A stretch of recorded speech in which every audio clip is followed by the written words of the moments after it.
Hello, and welcome to the final Long Island weather update and outlook. You'll see in a separate video why I've decided to discontinue doing this on a regular basis.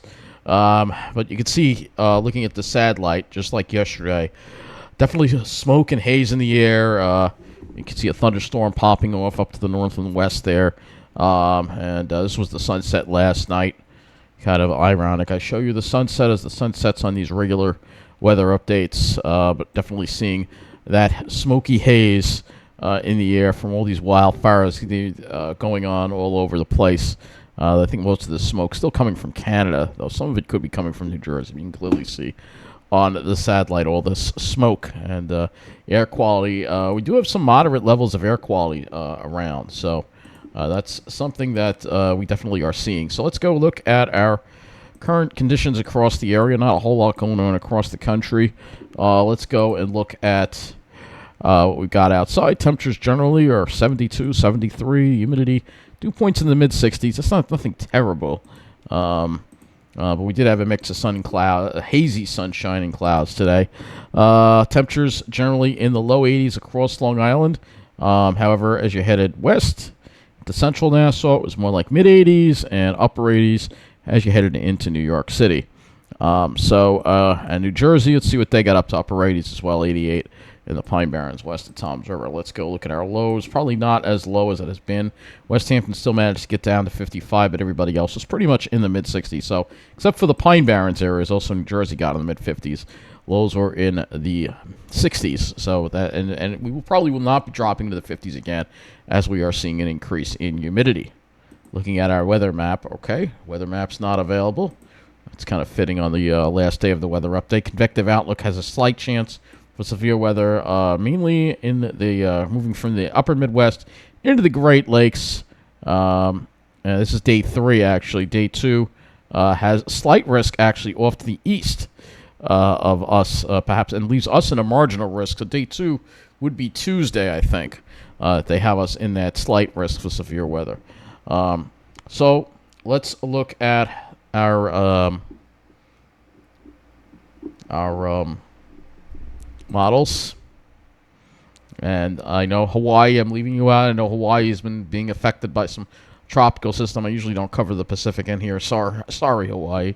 They are part of the United States, but other people are talking about it. And again, this is my final regular weather update, so it's going to be shorter than usual. So let's go ahead and look at the jet stream. Here's the GFS. You can see what we have going on this week. Again, ridging, a little bit of ridging, so it's going to bring us some warmth this week. And then we have a little weak trough. This jet stream looks like a mess. Yeah, this jet stream looks like an absolute mess going into September, and it does not look like this is the kind of pattern that's going to favor any cool downs in our area. Not any huge ridges, but not any cool downs either. So if we look at the 500 level, which we'll go ahead and look at right now, and I'm just using the GFS, no euro. Sorry, guys. You can see that ridging that we have, and then we have a trough coming through to start the month of September, so that'll bring a little bit of relief. But then we see some ridging again in eastern Canada, and that's going to mean more warmth and possibly more wildfires that develop. Now, if we do see a large amount of smoke or any weather extremes, I will still do an update on it, but it won't be like a regular thing. All right?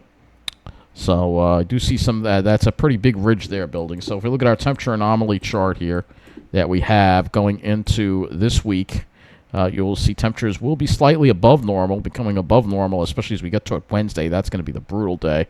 And then we see a cool down after that. And it looks like we start off the month of September cool, but you can still see a lot of really hot temperatures there up in Canada. So, and like I said, if we see that kind of thing happen again, where we see a lot of heat in Canada and wildfires especially, I will still talk about it, but it just won't be a regular thing. I won't be doing weather updates every day. If there's something notable, we'll talk about it, obviously. But other than that, I'm not going to do this on a regular basis. So let's go to the CONUS now and look at the surface. And you'll see here high pressure kind of staying in control, but you'll see some chances, slight chances for showers at certain times of the day. I think that day 3 is probably Wednesday, I would think. I don't know, but not really seeing too much activity. You see there's a front and a high that's going to try to build down. Originally, we thought this high would grill down. We'd get nice weather, but it looks like we might be dealing with a little bit of a front stall to the south, so it won't necessarily clear out.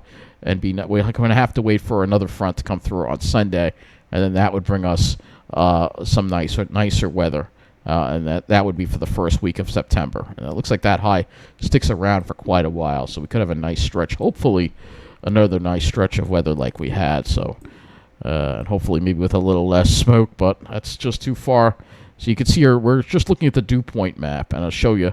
This kind of shows what's happening with the fronts. The dew points come down.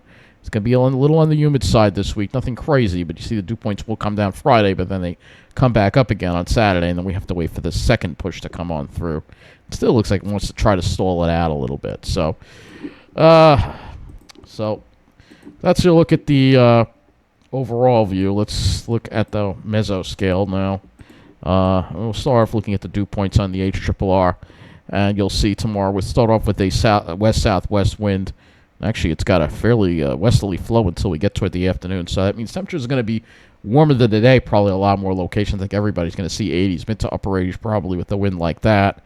And then for Tuesday, we start off with more of an easterly flow, so Tuesday may be a little bit better in terms of temperatures with more of that easterly flow. So here are your temperatures.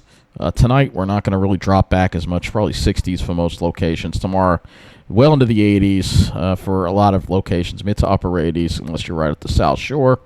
You can see where those showers and thunderstorms are developing. You can see the cold. We'll go over the radar in a moment. Again, lows not dropping much Tuesday morning, and then Tuesday's cooler. You see those cooler temperatures as a result of that easterly wind. So let's go look at the radar simulation. You'll see what happens tomorrow. So we will see some showers and thunderstorms develop tomorrow afternoon. It looks like tomorrow afternoon is the evening. And maybe a few could be strong to severe, perhaps. But there will be some activity around. And then Tuesday looks pretty quiet. So it's Wednesday that things could get worse. So I'm going to go to the GFS now. And we'll look at our dew points and wind flow as we head into Wednesday. But you'll see Wednesday, we're going to have more of a killer west-southwest wind that day, and that is going to bring in more heat and humidity. You can see the front kind of trying to make it through here. So here's the front approaching. That could trigger off some showers and thunderstorms. And then we see relief on Thursday, but you can see the front kind of just gets hung up, and we have to deal with stall front syndrome, unfortunately, for the final part of the week. And then dealing with more of that for the weekend, easterly flow, and then hopefully we can get a front through by the beginning of September as we head toward Labor Day. So the temperatures on Wednesday are going to be, that's going to be the hottest day of the week, and that is the day we're going to see some heat. So you can see here, here's Monday, Tuesday, and then Wednesday. Now, Wednesday, if we have anything extreme, I might have to do a weather update that day, all right, or some kind of update on things. As far as the heat goes. But Wednesday is going to be the brutal day. Jersey going to be well into the 90s, and even Long Island, I think most areas are going to get above 90. The GFS seems to really be ramping up the heat just for this one day. And then the front comes through, and then, boom, it gets knocked down. So it's just one day that's going to be brutal. And then it will be cooler after that. You see that there. And then maybe it starts to heat up a little bit on Sunday, and then get it into September, and we see cooler temperatures. All right, so hopefully that's it. No more crazy big heat ups after that. That'll be, I think, Wednesday maybe the last time we'll see 90s, hopefully. But yeah, Wednesday looks brutal, and probably maybe even need a heat advisory that day. If we get close to record territory, maybe I'll update on the heat. But it won't be like, we won't call it Long Island weather update. We'll just call it heat wave, or hot day, or something like that. I don't know. But now that we're done with all that, we'll go and we'll look at the clouds. Not showing a whole lot of clouds. Oh, that's right. I got to show the radar simulation. Well, we're over here now, so we'll do this, and then we'll do the radar on the GFS. You can see not a whole lot of clouds for Tuesday. Tomorrow, we'll probably have some clouds around. Not a whole lot of clouds on Tuesday. Wednesday, maybe starting off with some clouds, and then less clouds toward the afternoon.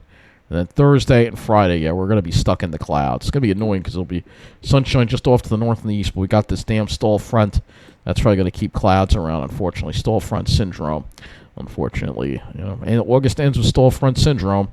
And then as we get in December, hopefully we can clear this mess out and get some nicer weather. But let's now go and look at, the radar simulation. So we can take a look and see how much we'll see from this. That would be our next significant chance of rain here. Would be on, with that front. So here's that front coming through, and then that rain could linger into Thursday, perhaps. Again, with that front nearby, you never know. We could see some shower activity.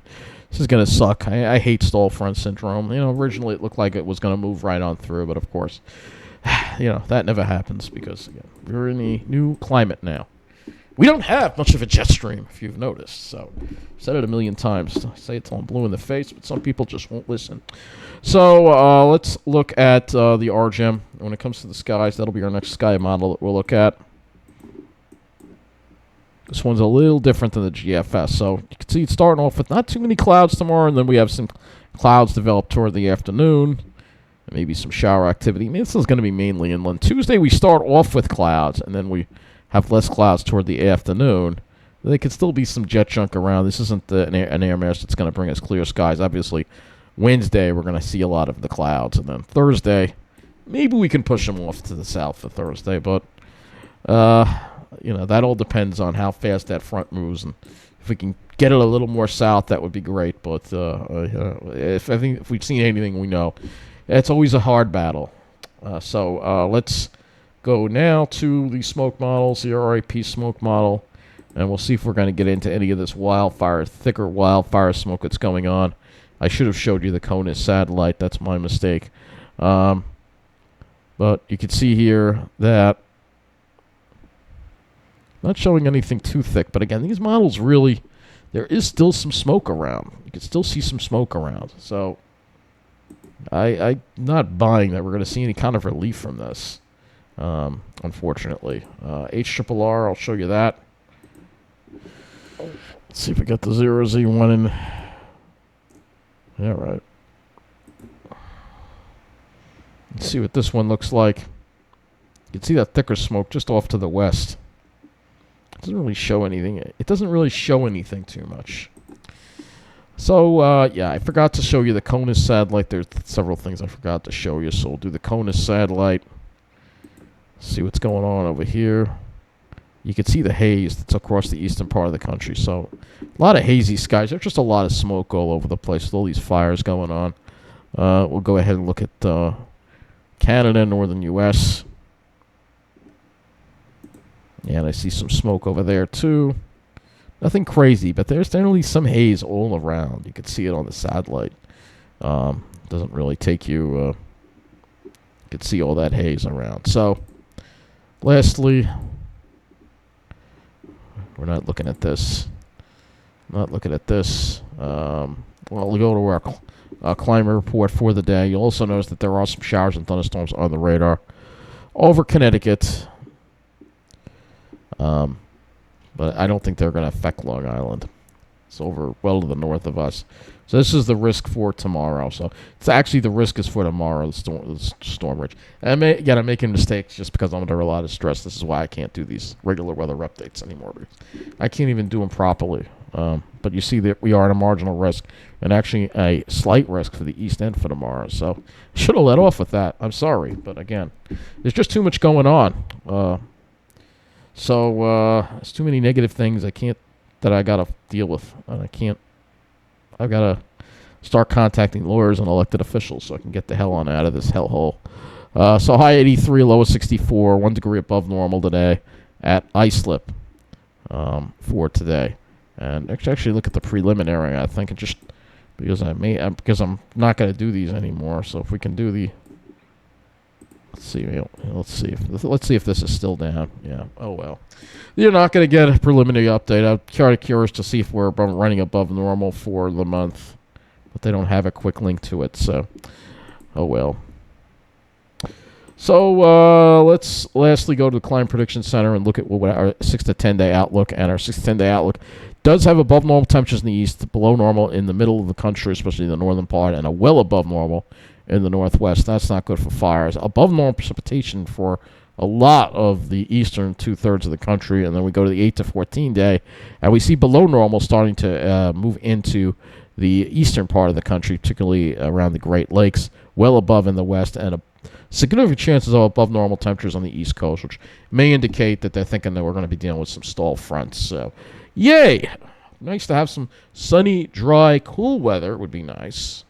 I think we've had enough rain, but hey, this is the climate we're in. So, I think that's going to wrap up this last Long Island weather update and outlook. Thank you for watching all these weather updates, but I just don't get I just can't keep it up anymore. I can't do it. I'm sorry.